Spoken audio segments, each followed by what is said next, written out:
গত 13 জুলাই বিয়ানীবাজার উপজেলা বিভিন্ন দপ্তরে কর্মরত কর্মকর্তা ও গণ্যমান্য ব্যক্তিবর্গদের সাথে মত বিনিময় সভা অনুষ্ঠিত হয়। অনুষ্ঠানে বিয়ানীবাজার উপজেলা বিএনপি সাধারণ সম্পাদক সরওয়ার হোসেন বলেন, বিয়ানীবাজার উপজেলা বিএনপি নেতৃবৃন্দকে নিয়ে সামাজিক যোগাযোগ মাধ্যমে হেয় প্রতিপন্ন করা হচ্ছে।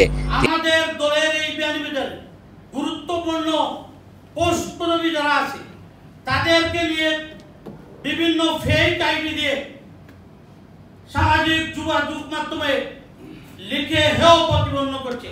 তিনি আরো বলেন, আইন শৃঙ্খলার মিটিংয়ে বিভিন্ন হত্যা মামলার আসামিরা কিভাবে প্রশাসনকে নিয়ে ভুল মিটিং করে। অনেক হত্যা মামলার আসামি এই বিয়ানীবাজারে বিভিন্ন রাস্তাঘাটে দেখতে পাই। আইন শৃঙ্খলার মিটিং যত বিভিন্ন ইউনিয়নের চেয়ারম্যান হত্যা মামলার আসামি, এদেরকে কিভাবে প্রশাসন নিয়ে মিটিং করে আমি জানতে চাই। সম্মানিত উপস্থিতি, আপনারা জানেন বাংলাদেশ জাতীয়তাবাদী দল একটি বৃহৎ একটি সংগঠন। এখানে আমাদের যদি কোনো অভ্যন্তরীণ গ্রুপিং থাকে 5 মিনিটের মধ্যে আমরা ঐক্যবদ্ধ হয়ে দেখিয়ে দিব এই বিয়ানীবাজারে লক্ষ লক্ষ মানুষ আমাদের সাথে গর্জন করে রৌদ্রে চলে আসবে।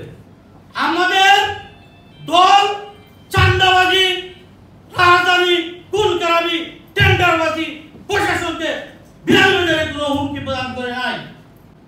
ইদানিং আমরা দেখতে পাচ্ছি, আমি ওসি সাহেবকে প্রায় 2-3 দিন গিয়ে আমরা অভিযোগ দিয়েছি, দয়া করে এই তথ্য প্রযুক্তির যুগে কিভাবে এরা লিখে আমরা খুব শীঘ্রই এদের প্রত্যেকটি আইডির স্ক্রিনশট করে আমরা মামলা করব। দয়া করে আপনাদের তথ্য প্রযুক্তি দিয়ে এই দুষ্কৃতিকারীদেরকে, এই পাশমানদেরকে আমাদের অভিযোগ দেওয়ার পরে এগুলা দেখতে হবে।